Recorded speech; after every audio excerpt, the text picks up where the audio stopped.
Olá, na videoaula de hoje vamos continuar falando da parte de sistemas de arquivo.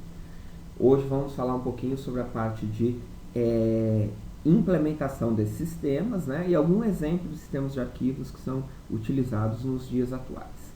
Quando a gente pensa em sistema de arquivo, ele é extremamente importante no desempenho do nosso SEO, porque tudo hoje em dia a gente faz manipulando arquivos. Né? Toda hora a gente está querendo salvar informações em disco ou o próprio SEO acaba salvando na forma de logs de sistema, de arquivos temporários, assim por diante. Então o desempenho desse nosso módulo do SEO, ele acaba sendo fundamental.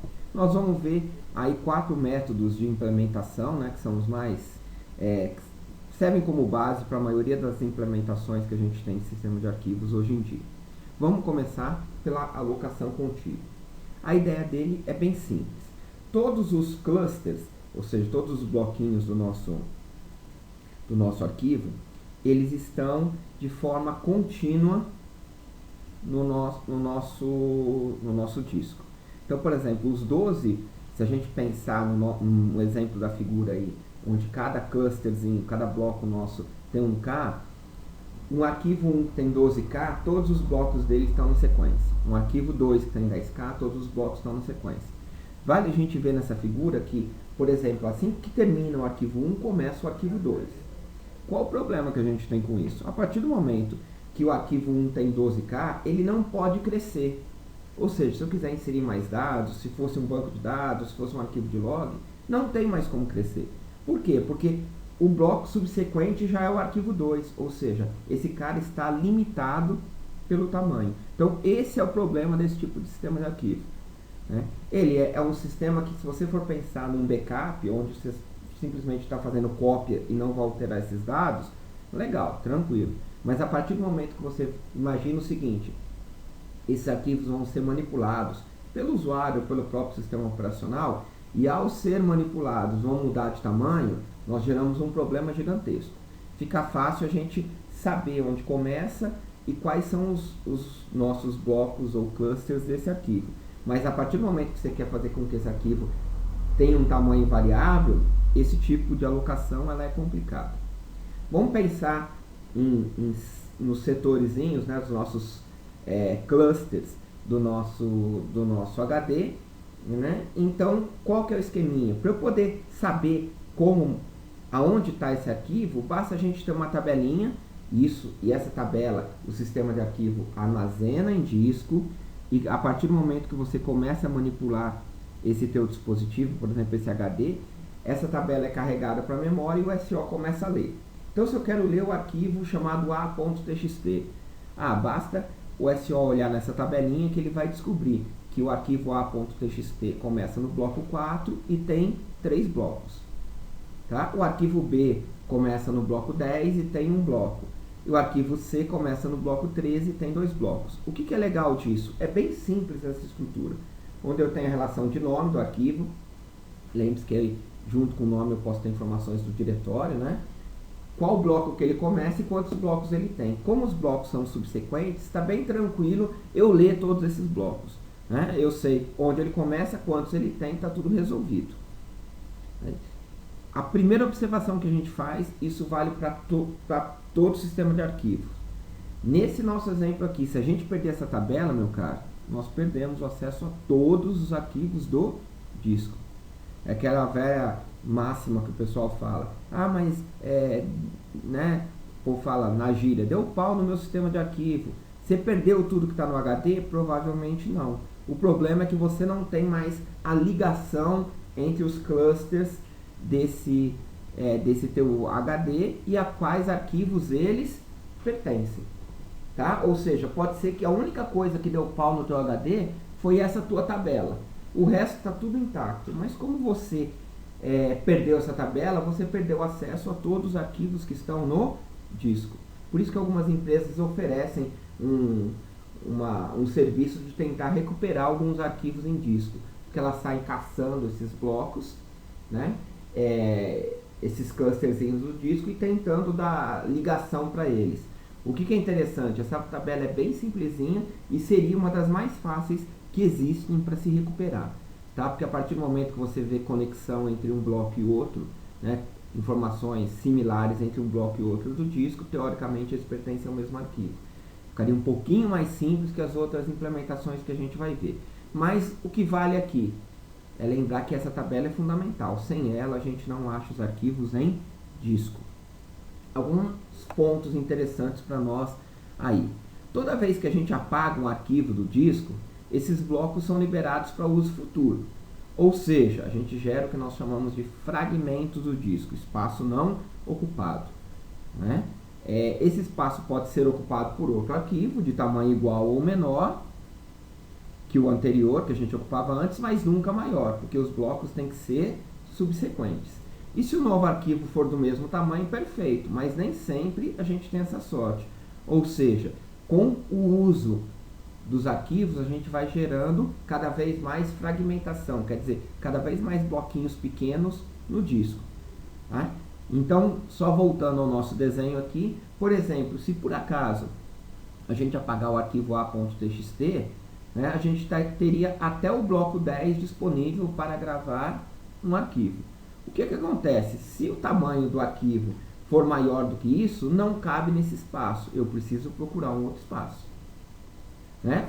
Uma outra coisa que dá para a gente ver aí, entre o arquivo b.txt e c.txt tem dois bloquinhos livres ali. O que é de interessante disso? Eu posso salvar um arquivo ali de até 2 blocos. Num exemplo que a gente deu aí, até 2K. Se eu quiser gravar um arquivo de 3K, não cabe entre o arquivo b.txt e c.txt. Mas caberia, por exemplo, entre o a.txt e o b.txt. O que pode acontecer numa situação esdrúxula? Imagine que entre um arquivo e outro exista no máximo 2 blocos livres, né? Então, igual está entre o B e o C. O que vai acontecer? Se a gente for ver, você tem muito espaço livre no teu disco, porque tem um monte de brechinhas, só que você nunca conseguiria colocar um arquivo com mais de 2K. Por quê? Porque nenhum espaço entre 2 arquivos seria maior do que 2 blocos. Tá? No nosso exemplo, cada bloco tem 1K, cada clusterzinho tem 1K.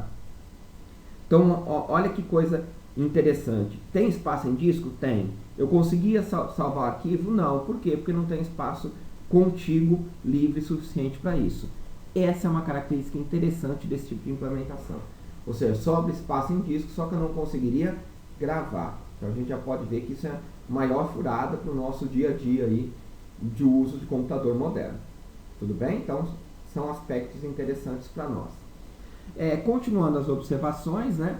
Ou seja, se esses blocos livres estão reunidos em muitos pequenos grupinhos, ou seja, muito fragmentado, ele vai acabar não tendo capacidade de armazenar grandes arquivos, né? Como a gente resolve esse fenômeno de fragmentação? Usando um software específico, por exemplo, o Windows tem software de desfragmentação para tentar juntar os espaços livres todos né, bonitinhos lá para nós. Tudo bem?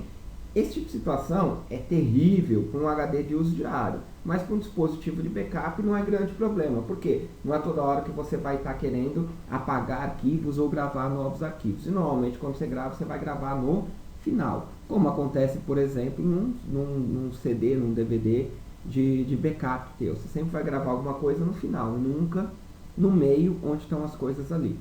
Tá? Lá no Moodle, na plataforma, tem um linkzinho com vários simuladores e a gente tem um simuladorzinho disso, onde você pode colocar arquivos e tirar arquivos. Vocês vão ver o tipo de complicação que pode ocorrer. Vale a pena depois tentar mexer nisso daí. Uma solução para isso é o que a gente chama de alocação encadeada. O que quer dizer?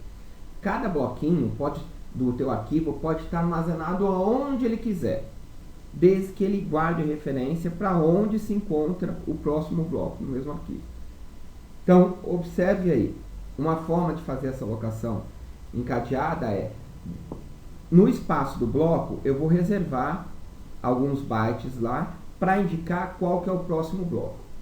Então, pegando um exemplo aí, o bloco 0 do arquivo 1 guarda qual é o endereço do bloco 1 do arquivo 1. O bloco 1 do arquivo 1, por sua vez, guarda o endereço do bloco 2 do arquivo 1 e o bloco 2 guarda do bloco 3 até ele não apontar para mais bloco nenhum. Quer dizer, terminou o arquivo. O que tem de interessante aí para nós? Né? A gente está fazendo com que os blocos possam estar em qualquer parte do disco, ou seja, o arquivo pode crescer ou diminuir do jeito que a gente quiser, basta ter um bloquinho livre, eu vou lá e aloco esse bloco e coloco no final do arquivo. Só que parte do espaço do bloco eu não posso guardar com dados do disco, do arquivo, né? Meus dados do Word, lá do Excel, do que quer. Eu tenho que reservar esses bytes para apontar para o próximo bloco que está livre. Ou seja, parte do espaço do bloco ele tem que ser reservado para informação gerencial, que é essa ligação entre os blocos do meu arquivo. Tá? Então, isso é um probleminha que a gente tem aí, que não é tão complicado, mas existe. O problema maior é, né, a partir do momento que eu faço o seguinte, eu quero acessar o final do arquivo, ou eu quero acessar o meio do arquivo, né? Eu nunca sei aonde está no disco isso daí. Então eu tenho que acessar o primeiro bloco, do primeiro bloco ir para o segundo, do segundo ir para o terceiro, do terceiro ir para o quarto, do quarto para o quinto, até do bloco número 159 para 160, que é o último. Aí sim eu falo, bom, agora eu posso gravar alguma coisa no final. Olha o trabalho que me dá para chegar no final do arquivo. Eu tenho que ler todos os blocos do meu arquivo até chegar no final. Lembrando, ler bloco do arquivo é fazer operação de leitura no HD, por exemplo. E esse cara é lento pra caramba perto da nossa memória, né? Dentro da nossa hierarquia lá de dispositivos, é um dispositivo extremamente lento. Ou seja, esse processo de encontrar o final do arquivo para eu poder inserir mais dados é bem lento, né? Isso torna o desempenho não muito atrativo dessa técnica. Então, pegamos um exemplo ali, para a gente fazer aquela nossa tabelinha, a gente só precisa saber o seguinte, o arquivo, qual é o nome do arquivo? No nosso exemplo, a.txt. Em qual bloco ele começa? Bloco 6. Acabou. Tá? A partir do momento que eu sei que ele começa no bloco 6, por quê? Lá no bloco 6, ele aponta para o próximo bloco, que no nosso exemplo é 1. Do 1 aponta para o 2, do 2 aponta para o 12, do 12 aponta para o 4, para o 14, desculpa, e do 14 aponta para o 8. E do 8 não aponta para mais ninguém, quer dizer, acabou o arquivo. Qual é o problema que eu tenho? Para chegar no final do arquivo, eu preciso ler todos esses blocos do disco. Isso torna meu sistema um pouquinho lento. O que nós fizemos com a nossa tabela? Simplificamos a tabela. O que nós fizemos com o crescimento do arquivo? Ele pode crescer, basta eu ter um único bloquinho livre lá que está resolvido. Tá? A gente consegue chegar lá. Tá? Continuamos tendo uma tabela e continuamos tendo o mesmo problema, ou seja, perdeu a tabela, perdeu acesso a todos os arquivos do disco. Tudo bem? Aí a gente vai evoluir essa solução através de uma lista usando o índice. Ou seja, ele vai resolver, ou melhor, minimizar o problema da lista ligada. Por quê? Toda aquela relação de para onde ele vai, qual que é o próximo bloquinho, vai estar tudo numa tabela. Essa é a técnica utilizada, né, pelo sistema de arquivo mais famoso que a gente tem nos dias atuais ainda, que é a FAT, né, que é a tabela de alocação de arquivos. Por que ela ainda é famosa? Apesar da própria Microsoft não usar mais, os pendrives atuais usam esse tipo de tabela, essa forma, né, de sistema de arquivo. Então, por isso, continua muito famoso. Como que é a ideia dele? É bem simples. Você tem uma tabela onde você tem todos os teus blocos, ou seja, todos os teus clusters do arquivo, do teu HD, por exemplo. Então tem lá o teu cluster número 1, 2, 3, 4, 5, 6, 7, 8, 9, 10, assim por diante. Então todos os bloquinhos do teu HD estão representados lá. O que é interessante a gente observar? Tá? Aí vale a pena a gente ver. Qual é o grande problema dessa tabela? Quanto maior o teu disco e menor o teu cluster, mais entradas na tabela a gente tem. Tudo bem? Imagine o seguinte, eu tenho atualmente um HD de 1 tera. Se o meu disco for de clusters de 1K, eu vou ter que ter 1 tera dividido por 1K, que é o tamanho total de entradas para essa tabela. Ou seja, essa tabela é grande pra caramba. Ocupa muito espaço em disco inicialmente, isso não é problema, porque tem espaço sobrando no disco, mas quando eu tiver que carregar isso para a memória, vai ficar ocupando muita memória RAM para fazer. Então, por isso que esse sistema de arquivo acabou sendo substituído por outras soluções com o passar do tempo, porque como os HDs cresceram muito, né, essa tabela acabou ficando muito grande para ficar em memória. E isso é meio ruim na hora de manipular. Mas vamos dar um exemplo de uso dela. O arquivo A, que pode ser aquele nosso A.txt lá, ele se inicia no bloco 4. Então a gente tem que ter a nossa tabelinha tem que apontar, aquela tabelinha nossa de arquivos, ele aponta para o bloco 4. Aí, ao carregar essa tabela, você sabe que do bloco 4 ele aponta para o bloco 7. Do bloco 7 ele aponta para o bloco 9 e o bloco 9 acabou o arquivo, beleza. Existe uma outra tabelinha que diz o seguinte: o arquivo B começa no bloco 5. O bloco 5 aponta para o 8, o 8 aponta para o 12, o 12 aponta para o 10 acabou. Tá? Isso é bem interessante para nós. Tudo bem? Então essa forma nossa aqui, ela é bem interessante porque a gente simplesmente mantém aquela tabela anterior e tem mais essa tabela auxiliar para poder fazer a navegação. Tudo bem? Então mantém aquela tabelinha e faz esse esqueminha aqui. O problema sempre é qual é o tamanho dessa tabela nossa aqui. O que é o aspecto interessante? Nós tiramos aquela história que no próprio bloco tem que armazenar, tem que ocupar um espacinho do bloco lá para dizer qual que é o próximo bloco. Nós sumimos com isso. Essa informação, o bloco agora só contém informações do arquivo. Tudo bem? Essa informação de qual que é o próximo bloco do arquivo fica aqui. Tá? Essa é uma flexibilidade que a gente tem. É uma solução extremamente interessante, tanto que é utilizada até os dias atuais. Tá? Ou seja, nós não estamos muito fora disso daí não. Então, mostrando um exemplo, né? Tem um clusterzinho lá do disco que tem essa tabelinha armazenada, né? E a gente vai e tem os ponteiros para todas as partes do nosso arquivo lá. Lembrando, nós aumentamos a nossa vulnerabilidade. Em que sentido? No nosso arquivo, além daquela tabelinha, por exemplo, com o nome dos arquivos e apontando o bloco inicial, a gente tem que ter essa outra tabela, ou seja, duas chances de perder informação, né? Ou seja, aumentamos a chance de perder informação e perder acesso a todos os arquivos. Tudo bem? Mas é extremamente simples, fácil, viável de se fazer. Lembrando, qual que é o grande problema da solução? Essa tabela com todos os blocos e a ligação entre esses blocos, pelo fato da gente estar aumentando a capacidade de armazenamento dos dispositivos, ela se tornou tão grande que ocupa muita memória na hora de lidar com ela. Então tem que se buscar outras soluções. Qual é uma solução legal para isso? Né? O que a gente chama de nós I, ou melhor, nós índices ou inodes, tá? Que é a solução clássica aí do Linux, né? que é uma das melhores soluções que a gente tem para os sistemas de arquivos modernos. Ele utiliza uma estrutura hierárquica parecida com uma árvore de diretórios para endereçar os blocos do arquivo. Tá? Então o que acontece? Você tem uma tabelinha de nodes, onde você tem endereço para os blocos, e o que acontece? Toda vez que os arquivos crescem muito, é criada uma nova tabela de apoio para indicar aquele arquivo. Então, vamos pensar o seguinte: eu tenho uma tabela com uma certa quantidade de entradas. Então, tem o endereço de alguns blocos. A partir do momento que eu vou usando querendo endereçar mais blocos, o que tem capacidade de armazenar essa pequena tabela, ele cria uma outra tabela de auxiliar. Ao invés de apontar para o bloco, ele aponta para a tabela. Essa tabela também vai crescendo e apontando blocos. Quando ela tiver um tamanho muito grande, a gente cria uma outra tabela e assim por diante. Então, qual que é a ideia? A tabelinha do inode, ela é pequena. Começou a criar arquivo em disco, ela cresceu, o que você faz? Troca, ao invés de endereçar bloco, endereça novas tabelas.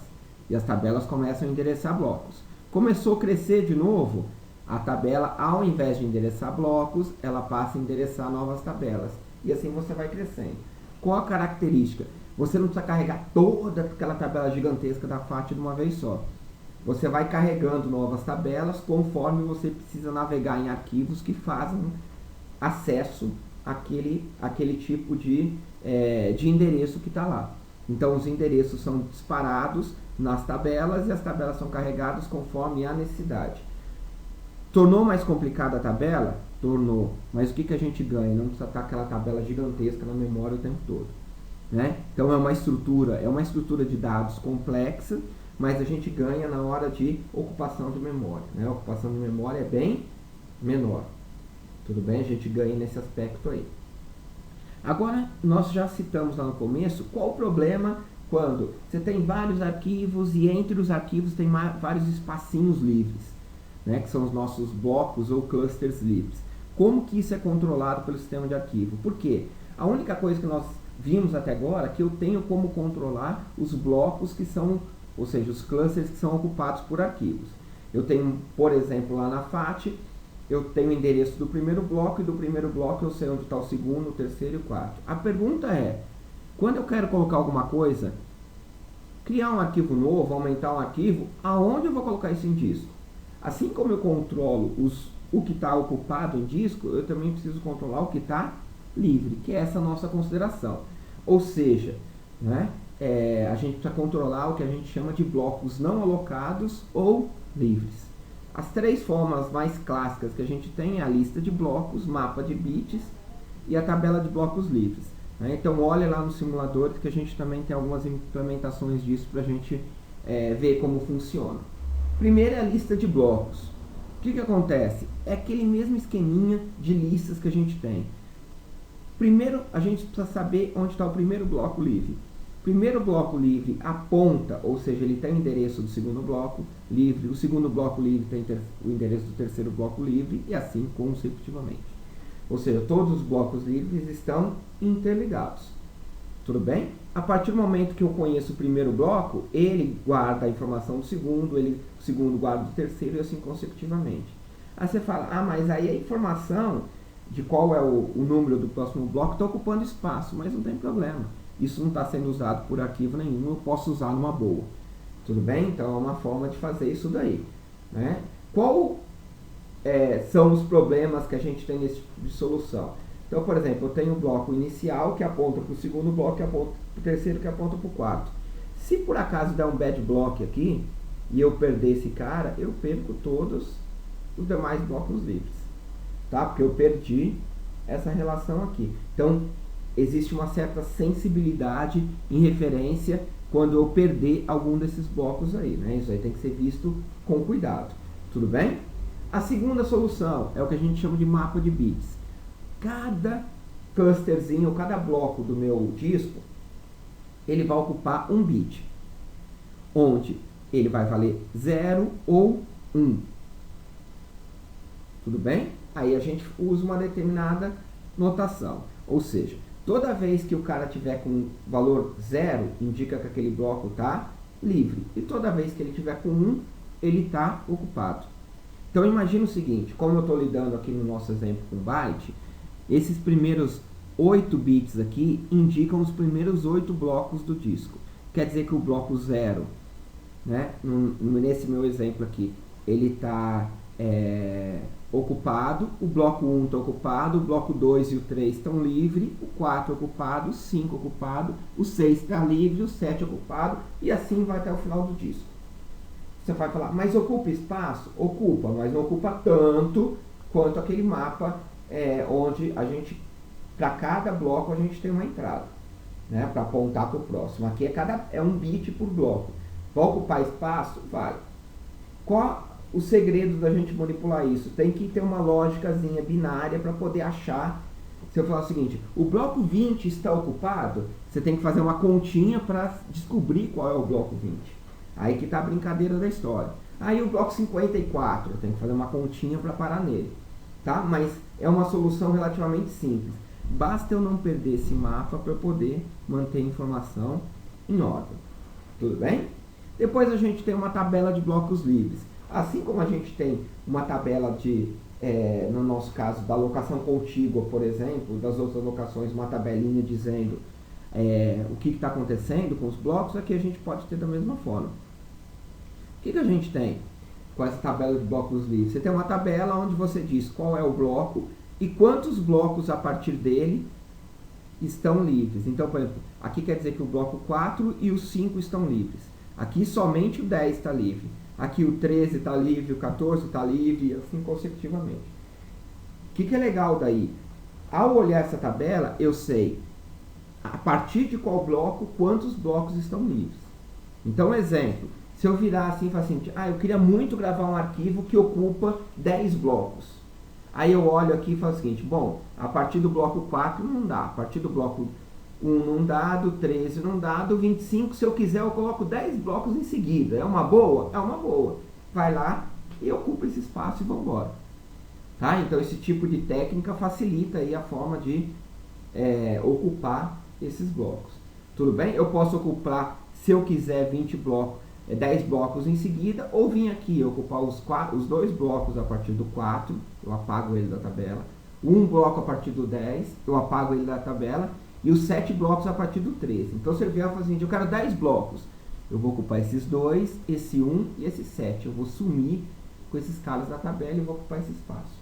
Tá? Então, é uma técnica bem tranquila da gente fazer uso. Assim como na tabela de acesso a arquivos, a gente não pode perder essa tabela de jeito nenhum, senão complicou a nossa vida. Tudo bem? Vamos falar agora um pouquinho sobre os 3 sistemas de arquivos, né, que servem como base para as implementações atuais. Né, a FAT, o NFS e o NTFS, que servem de inspiração para os demais sistemas de arquivos nossos. O primeiro é o FAT, né? File Allocation Table nosso.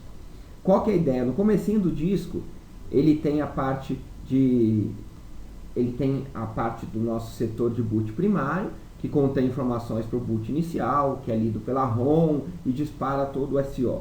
Lembrando, é nesse espacinho aí que às vezes a gente coloca aqueles softwarezinhos, tipo o Groove da vida, para fazer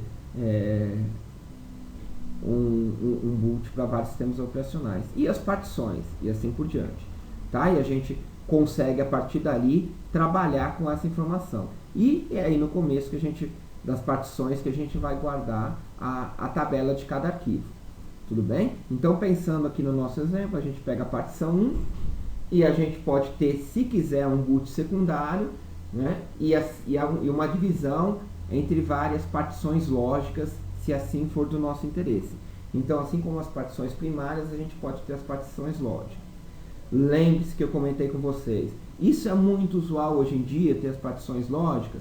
Não muito. Por quê? Hoje em dia, como o pessoal está fazendo muito uso de máquina virtual, ou seja, simular a execução do Linux ou do Windows através de máquina virtual, caiu um pouco essa necessidade de ter várias partições lógicas aí dentro do nosso sistema.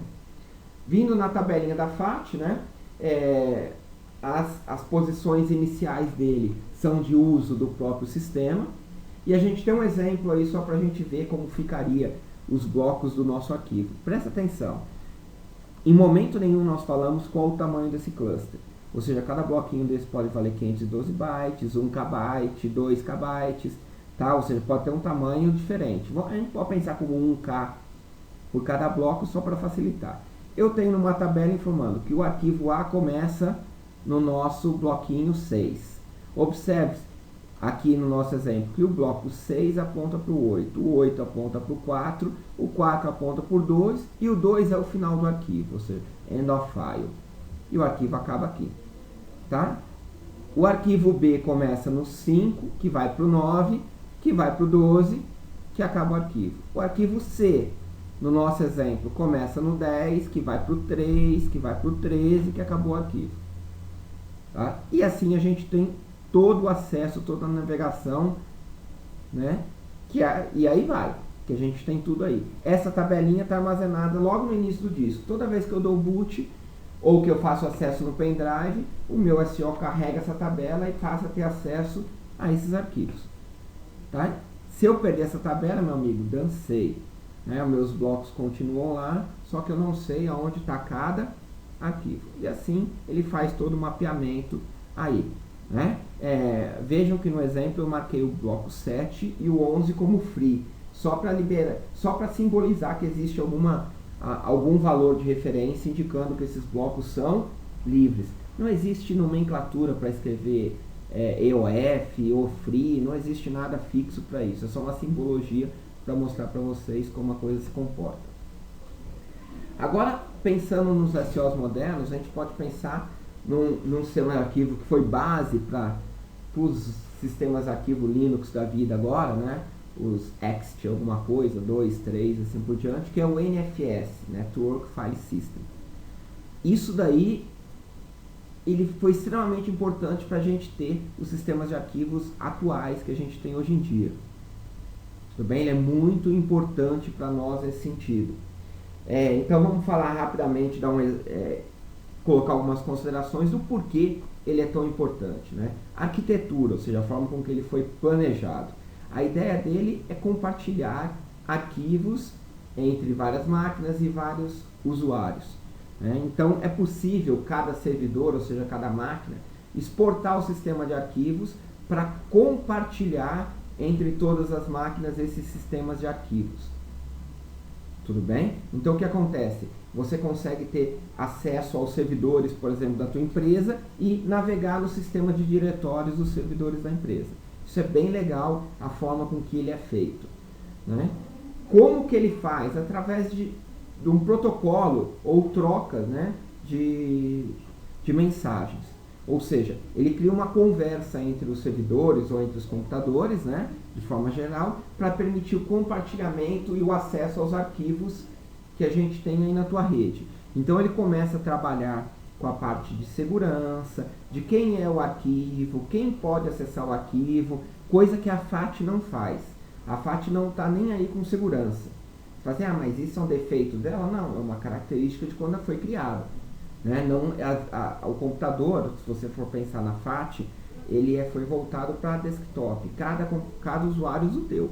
Só depois que a gente começou a fazer as coisas em redes. Esse sistema de arquivo já é voltado para a rede.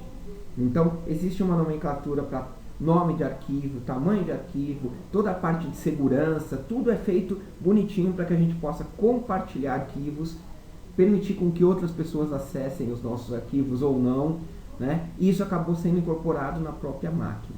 Então, cada requisição pode exigir uma resposta, né? Existe uma comunicação entre isso daí, e os servidores podem compartilhar os seus sistemas de arquivos montando um só.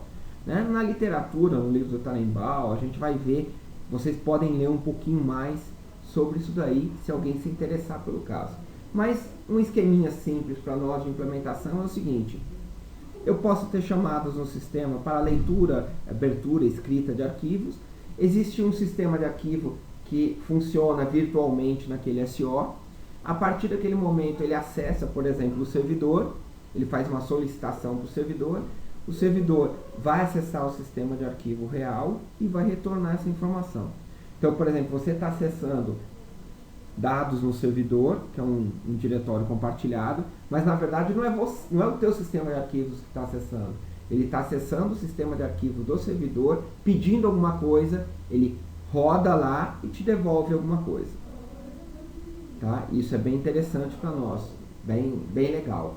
Nessa base do NFS, que incorporou principalmente a história de compartilhar sistema de arquivos por vários computadores e a parte de segurança, nasceram os ext 1, 2, 3, 4, né, ou seja, na filosofia do ext e da vida, e também o NTFS, que foi a solução da Microsoft para evoluir o que era o sistema de arquivo FAT para um sistema de arquivos de rede. Então, quando a gente fala nos computadores baseados em Windows atualmente, a gente usa um sistema de arquivo baseado em NTFS, ou seja, sistema de arquivo para rede com segurança, né? Coisa que a FAT não tinha implementado. Tudo bem? Então, o NTFS não é uma evolução da FAT, é uma adaptação de um sistema de arquivo da Microsoft para características de rede, incorporando ideias do quê? Do NFS. Tá? Ou seja, ter essa segurança e fazer isso funcionar. Então ele oferece recuperação de sistemas, ele trabalha com a ideia de transação, que é uma coisa muito comum a gente ver em banco de dados, tá? Ou seja, a forma de negociar as coisas e fazer com que as coisas aconteçam. Então tem um material, o material que está na plataforma, ele é um pouco mais detalhado, vocês vão poder ler um pouquinho mais sobre isso. Aqui eu só resumi algumas coisinhas para a gente entender, né, algumas ideias. Então, falando sobre segurança, é a ideia de que na FAT não existe a história de propriedade de arquivo. Então, o arquivo não tem história de é proprietário, é só para leitura, é só para escrita. Todo mundo pode fazer o que quiser.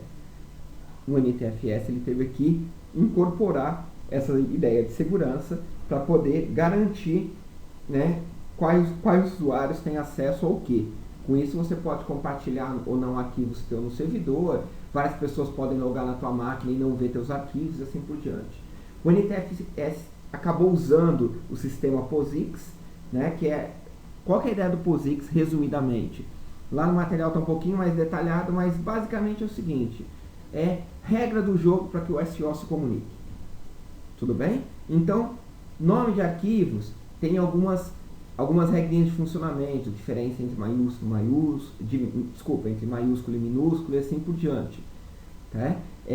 A história de ter que armazenar informações como quando esse arquivo foi modificado, quando esse arquivo foi criado, né?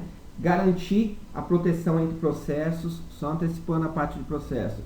Se um arquivo que você está rodando um programa, você quer acessar um arquivo, você só pode acessar se aquele arquivo tiver compartilhado para aquele usuário, senão não.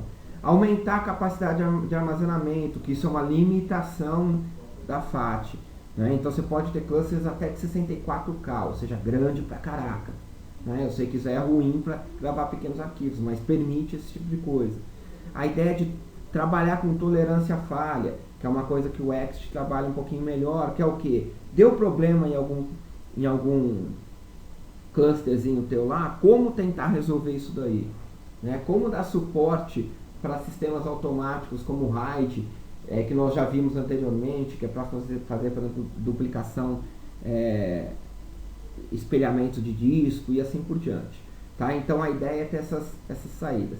No material complementar vocês têm, está um pouquinho melhor descrito isso, e também você tem os simuladorzinhos lá para vocês testarem o funcionamento. Tá? Bom estudo e até a próxima videoaula.